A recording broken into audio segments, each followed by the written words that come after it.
Hi, welcome back. Today we are going to take a look at this military item. This thing is an infrared sensor according to the seller.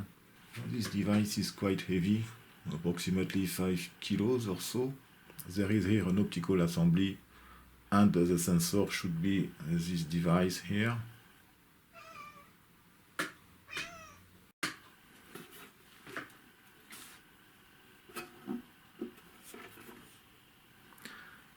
Serial number 2.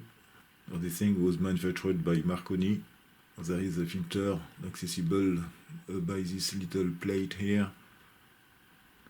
This unit was installed in an aircraft. There is here another sticker, serial number 14.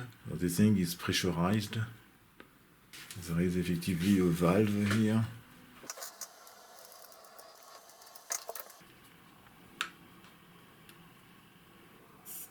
There is still pressure inside. Okay.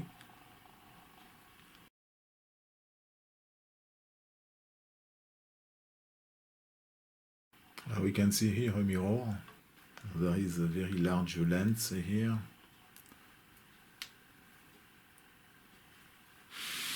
And there is a second mirror. We can see that there are several springs here. This permits to orientate a little bit the mirror. We can see here the screws which permit to adjust the orientation of the mirror. And you can see that there is another lens here. So this is the sensor assembly.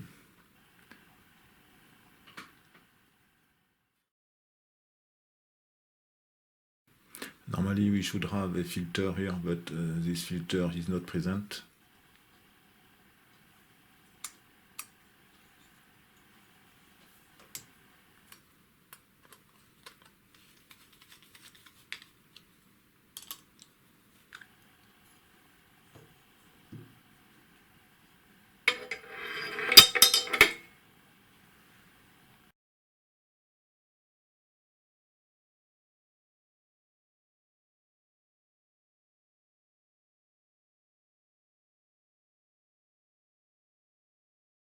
We have here several circuit boards.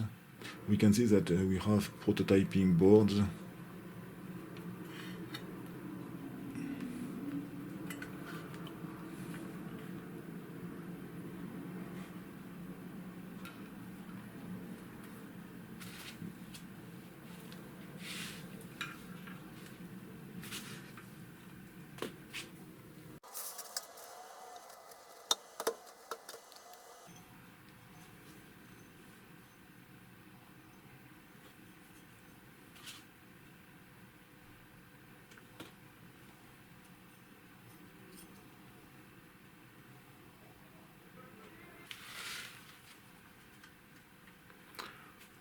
We can see here a shutter.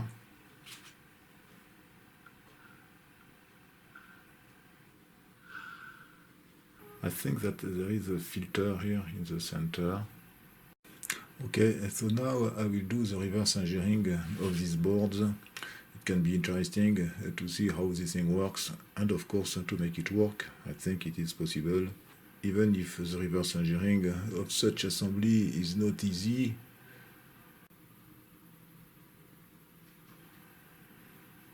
There is a shield here. Probably below the shield we should have an amplifier board which is connected probably to the sensor.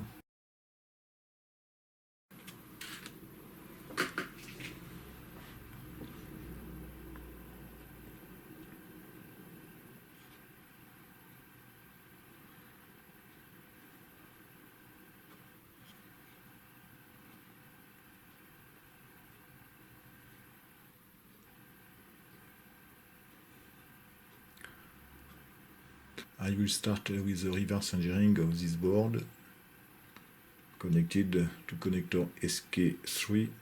There are 6 op-amps, and there are also a few transistors, and we can see that there are several trimmers, and one relay here. I think that we have here a missile detector. We have in the center a rotating shutter. And there is an AC motor but not only. This device permits to know the direction of an infrared light. The light is masked half of the time by the shutter here. At the output of the light detector, we should have a square wave. The phase of this square wave depends on the position of the light on that area here. Of course, we need a reference. At every moment, the system must know the position of this shutter. This is why there is a generator associated to the motor. The generator gives the sine and cosine signals, which is an image of the position of this shutter. This is why we have 6 terminals here. We have 3 terminals for the AC motor and 3 terminals for the generator, which gives the reference signals sine and cosine. Actually, the AC motor is here and the generator is here. We can see that we have a shielded cable here and twisted wires. The shielded cable is required, otherwise there will be an AC coupling between the wires of the motor, 115 volts, 400 Hz, and the output of the reference signals here, and an error on the result. We can say that the wiring of the AC motor is here, and the reference signals here. We can see that we have here also a capacitor, 0.22 microfarads, 400 volts. So this capacitor is a good candidate for the capacitor required for the AC motor in order to have a phase shift of 90 degrees for one winding here.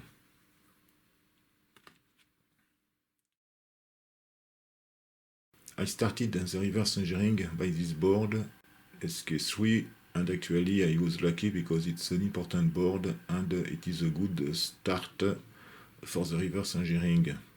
Let's have a look on the schematic of this board.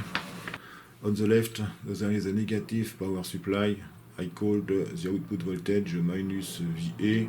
It is something classic using an op-amp, and a Darlington here for the ballast transistor. Here there is an amplifier. I don't know for the moment the function of this one. It is isolated. The main circuit is here. There is an amplifier. The output amplitude is limited using these Zener diodes here. And there are 2 identical circuits. And the input here is connected to the generator.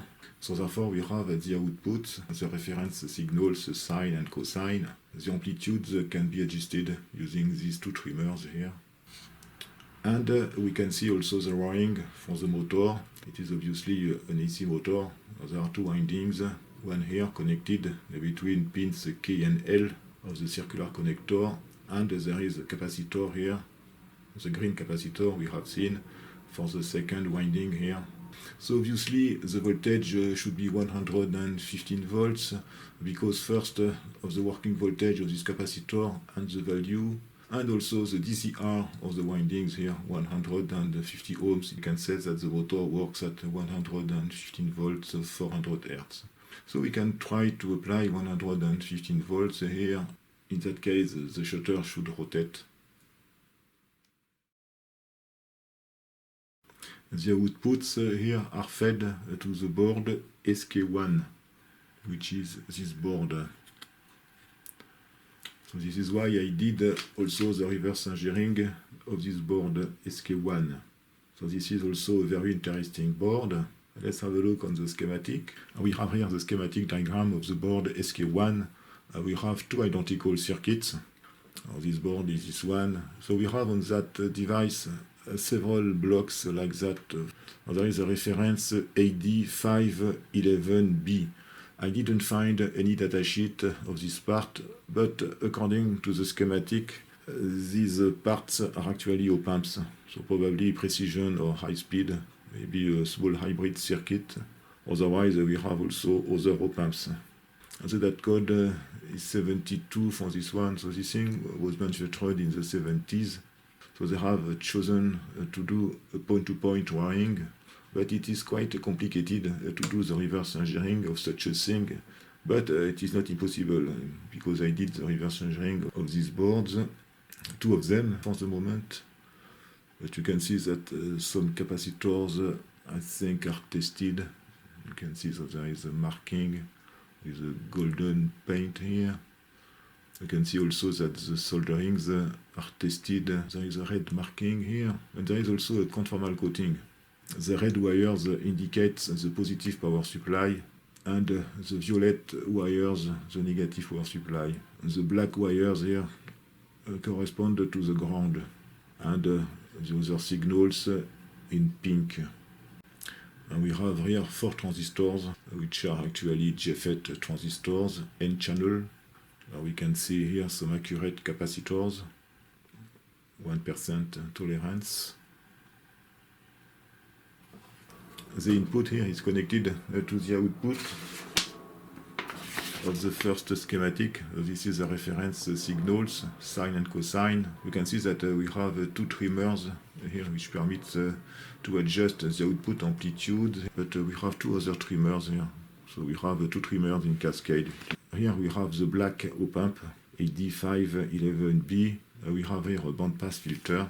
At the output, we should have a clean sine signal, actually sine and cosine for the second one, or cosine and sine, I don't know. We have here a very important circuit on that system, which is a phase detector. Okay, so we have actually, this is an amplifier with a gain of plus or minus 1, depending on the state of this JFET transistor. On the terminal K, we should have actually the signal which comes from the light sensor. This signal should be a square wave. The phase shift between the light signal here and the reference signals depends on the position of the light. After that, we have a low-pass filter, so we can see that we have another JFET here. So this permits probably to change the bandwidth of this filter. We have, I think, a fast mode of detection and an accurate mode, depending on the state of the switch. There is a gain. Of course, it's an inverting amplifier. The gain is -2 approximately. And at the output here, we have a DC signal. Actually, we have 2 DC signals. So this device permits to measure the angle of the target on that area, but not the position from the center.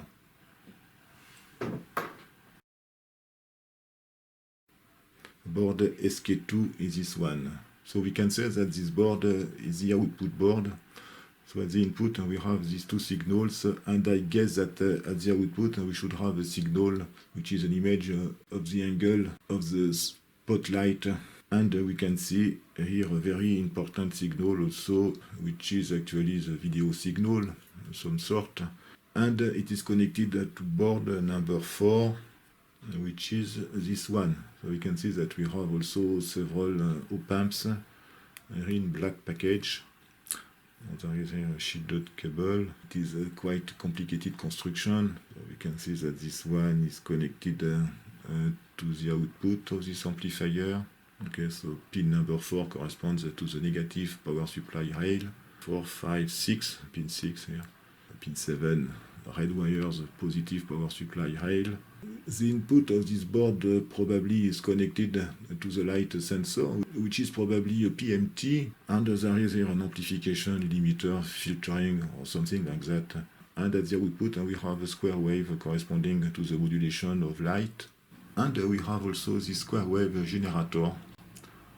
Okay, it's a simple generator here. Frequency can be adjusted, and the output is connected also to board SK4, which is the input board. I am going to test the rotating shutter here. I have connected this unit to a small AC power supply, 115 volts, 400 Hz here. Let's turn on the power supply. Yeah, it works.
We can see on the scope the reference signals, sine and cosine. These two signals here.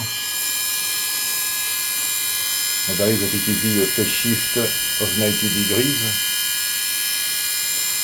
The frequency is 100 Hz.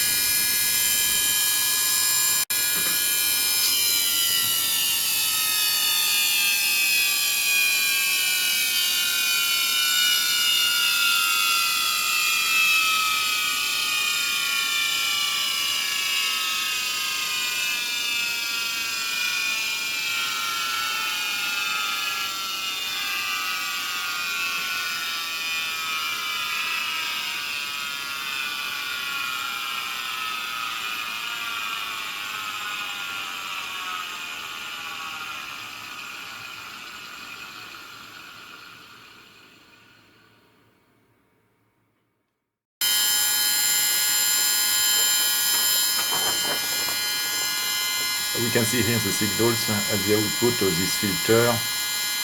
There are two filters actually identical. And there is a phase shift of 91.6 degrees.